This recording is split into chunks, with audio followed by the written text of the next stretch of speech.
السلام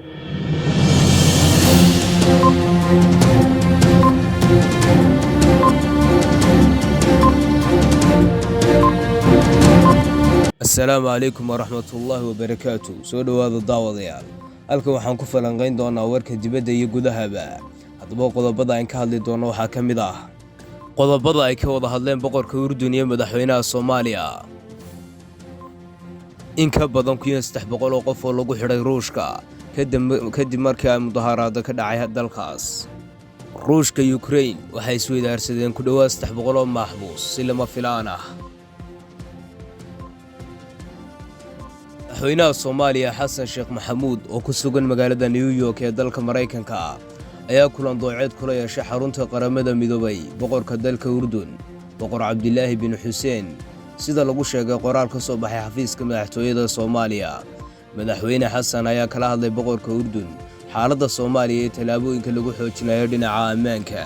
Madaxweynaha jamhuuriyadda ayaa boqorka uga warbixiyay xaaladda Soomaaliya iyo isbedelada dhanka ammaanka dhaqaalaha iyo horumarinta ay dawladdiisu ku hawlan tahay, isagoo sheegay inay ka go'an tahay xasilinta dalka iyo dagaalka ka dhanka ah kooxda argagixisada ee Al-Shabaab ayaa lagu yidhi qoraalka ka soo baxay madaxtooyada Soomaaliya.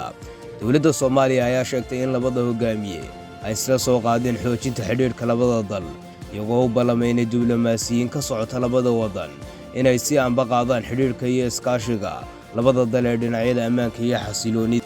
daawadayaal qodobkeena labaad waxaan ku soo qaadan doonaa in ka badan 300 oo qof oo lagu xidhay Ruushka kadib mudaharaado ka dhacay dalkaas.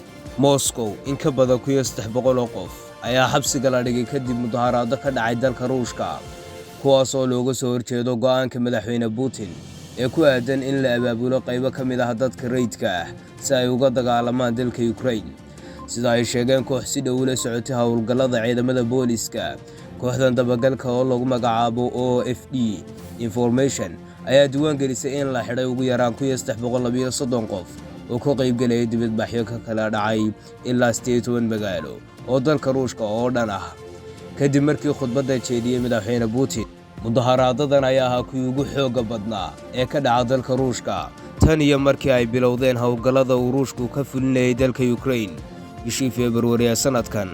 saxafiyiin ka tirsan wakaaladda wararka ee AFP oo ku sugan bartamaha caasimadda Moscow ayaa sheegay in booliska rabshadaha ka hortaga inay xidheen ugu yaraan 50 qof oo ku sugnaa suuq laga dukaamaysto. saxafiyiin kale oo ka tirsan wakaaladda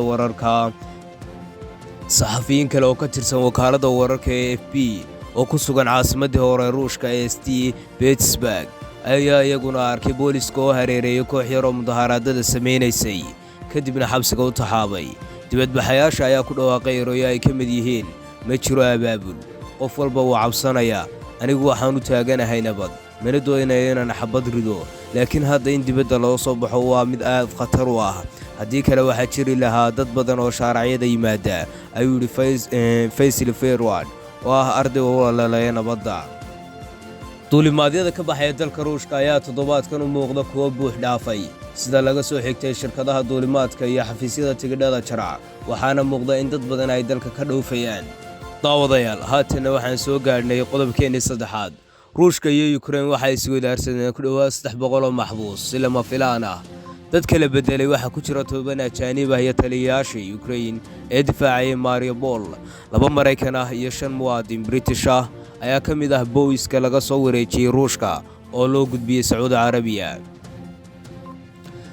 Sacuudi Carabiya Ruushka iyo dadka la sii daayay ayaa waxa ku jira maxaabiis laga soo qabtay dalal ay ka mid yihiin Mareykanka, Ingiriiska iyo Morocco, kuwaasoo qaarkood lagu xukumay dil toogasho ah kadib markii laga soo qabtay dalka Ukraine oo lagu eedeeyay inay calooshoodu shaqaystayaal ahaayeen.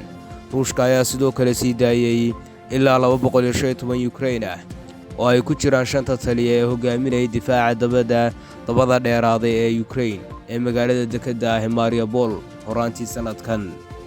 Wassalaamu calaykum waraxmatullaahi wabarakaatuh.